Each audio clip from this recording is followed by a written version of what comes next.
Ever since last year or so, after the release of a certain anime known as Interspecies Reviewers, and more ecchi anime with borderline scenes have been animated and released, ecchi anime is time after time testing the limits of how revealing they can be and how much skin they just can show. That is why for today we'll be talking about the top 10 borderline ecchi anime. But before we start, I have something special for you guys. This video is sponsored by Arrow Labs and their brand new game, Cherry Tail. Cherry Tail is a must-see for fans of the ecchi genre of anime, mostly because it is an adult fairy tale JRPG game that gives a new twist to old stories. The game takes familiar characters from classic tales and gives them fresh voices and settings. Follow the story and you'll enter a fantastic and epic realm where humanity is still in disarray after the conflict with the fallen angels, because it is driven by ambition and greed, and as a result, war erupts frequently between different kingdoms. The steamy scenes come to life with the help of top-notch fan service and awesome voice acting. There is a hidden aspect to each girl just waiting for you to come out. And gents, you may not know this, but this game is also playable on the iOS and Android. We don't pick and choose who receives the arrows, so if you're as excited as I am, check out the game for yourself by visiting the link in the description down below and redeeming your prizes with the code provided. Doing so will assist your boy out while also rewarding you with some good stuff. Now let's get back to the video. Coming in at number 10 is World End Harem. I mean, just by watching the trailer for the show, you guys can already know what kind of anime this is and what the rest of the entrees on this list will be like for that matter. This anime was released with a lot of controversy surrounding it, thanks to all its NSFW content and plot. The human race is at its wit's end, and almost all men were eradicated due to some kind of disease that took them all out, except for a select few that were already in cryo chambers due to some disease they caught in the past. Now it is their job to repopulate the earth and build up their own harem, like literally, build it back up and have relations with women as much as they can to bring life back to earth. The premise is, it's kinda silly if you think about it, but hey, lots and lots of happy girls fawning over these lucky guys. Who can say no to that? Coming in at number 9 is Yosuga No Sora. It's true this is a list about ecchi borderline anime with a lot of heated scenes. What was my point again?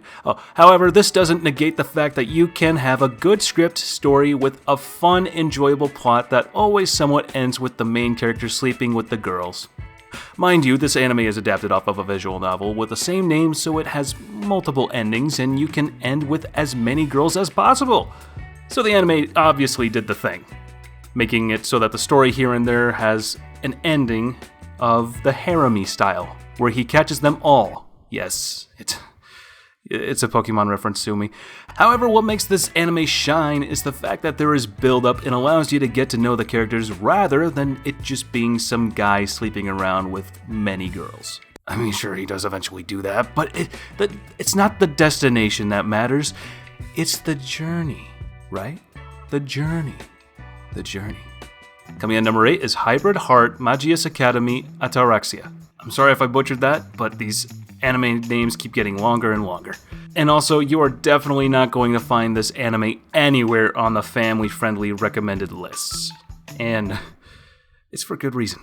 This anime, like all the other cliched ecchi anime out there, has the main character, not necessarily overpowered, possessing a powerful game-changing skill that everyone requires, and has girls fawning over him like bees to a non-pollinated flower. These girls use something called Heart Hybrid Gear, or HHG for short. And this skimpy stripper outfit suit has one fatal flaw that only Kizuna can solve. How, you might ask? Of course. It's by turning them on and making them do lewd actions. I don't have the ability to elaborate on unless I want YouTube to drop the ban hammer on my head. Love you, YouTube. Please don't cancel my videos. So just like every cliche ever, he moves to a school with many, and I mean many, girls. Have fun. Coming in at number 7 is Queen's Blade. In this nation, the queen is chosen according to the winner of a tournament in a series of battles. Laena Vance is the direct heir of the House of Vance. So she does the next obvious thing, rebel against her father's heritage and join the Queen's Blade tournament in order to become queen. She is the younger sister of the Thundercloud General herself with a strong sense of justice and a lot of naivety.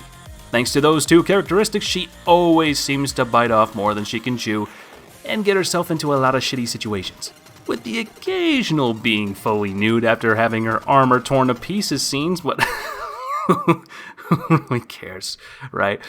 Definitely not us.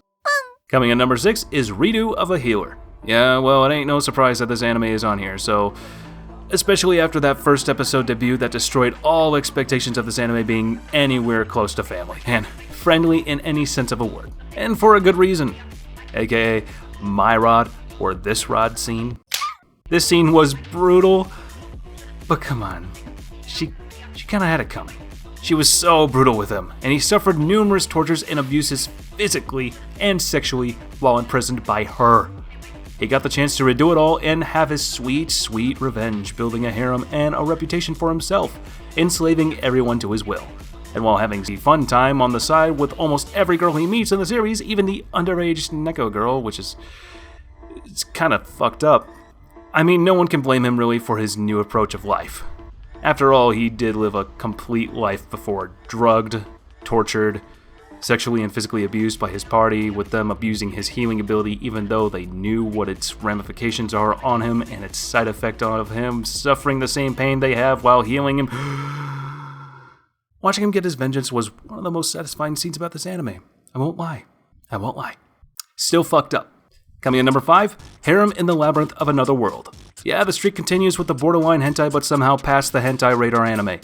I swear, these new anime titles are pushing their luck with all this nudity and these H scenes. They practically showed it all except for a certain part in the middle, and just like that, this doesn't make it hentai. Like what? Like all isekais, something goes wrong in the real world, and this game he is playing sucks him into it, where he is no longer able to log out. Tough luck for him. However, what made things easier for him is the fact that he now possesses a very powerful sword that can practically one-shot anyone. And what will girls love more than an isekai hero with overpowered skills? Clearly, you guys can already put 1 plus 1 together and know how this will end out. Coming in number 4 is Testament of Sister New Devil. This anime, as some people claim, is the spiritual son of High School DxD. An anime that is filled with hot busty girls, neko demons, even cute lollies for that matter, that are all into the main character. And in the case of this series, they are introduced to him as simply his stepsisters. It was later on that things developed further, becoming something more than just sibling love. That isn't the only thing that develops though. It is also the fact that he descends from a tribe of heroes, while the other two descend from demon tribes. Not just any demon though, demon royalty. As usual, the demon royalty succubus is being sought out for some sort of rule the demon world arranged marriage, and it's up to our hero to protect her, and save her kingdom. Coming in number 3 is Kiss X Sis. This anime title practically explains it all, and also probably gives you a general idea of just what to expect in just 2 words. The mother of our protagonist passes away, and that's when his father remarries into a family with 2 daughters, twins at that. They are older than Keita, and their first introduction with one another, well, let's just say it wasn't a traditional stepbrother-sister kind of welcome. These girls are now having out-of-control incestuous feelings towards their brother and are in an ever-long competition towards the goal of winning him over for themselves. Keita, however, isn't only being targeted by his hot sisters, he is also being targeted by the girls in his class and school, all wanting a piece of him. With all these teenage hormones running amok, things are about to get nasty. Coming in number 2 is Sekirei. This anime is quite the cliche, yet for some freaking reason, it was engaging enough for me to watch it and actually like and enjoy it for a moment there. Like every cliche harem hentai-ish anime starts, the main character was down for failing his college entry exams like a useless piece of shit for the second time now, only for some girl to magically land in his life and change it forever. And when I say land, I mean it in the literal sense. She literally fell from the sky right into his lap. This guy's useless, pathetic life was about to change in ways he could never even imagine. For starters, he will get to touch girls rather than sit in a dark corner jerking off and watching hentai on his PC. Is that a little too real? As for the second change, well, he inadvertently registered himself in a tournament of life and death called Sekirei Plan. And useless as he is, Musubi and Sekirei was able to recognize the hidden potential he had within him, a gene called Ashikabi, that can unlock the potential and powers of a Sekirei by a kiss. How repetitive and obvious, you might say? I agree, yet somehow watching it felt like the first time ever seeing such a lewd powering up method.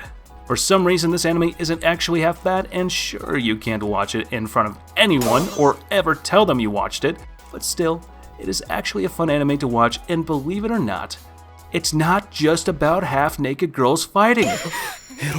And number 1 goes to Interspecies Reviewers. In times of war, people fight. And in times of peace, people love to party, have fun, and enjoy their time. What better way to enjoy your time in youth than to go out to brothels and have some tea time with the ladies there offering their services? However, the men have a problem deciding which brothels are the best. That's when our pervy heroes in kinky armor rose to the role of finding out which brothels are the best out there in the entertainment district.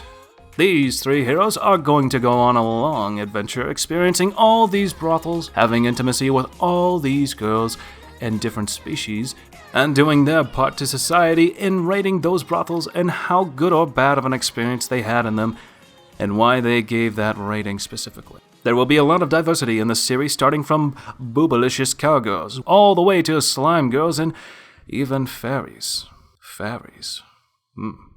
There was even one episode where they switch genders and visit the hyena Futus. Aries. Yes.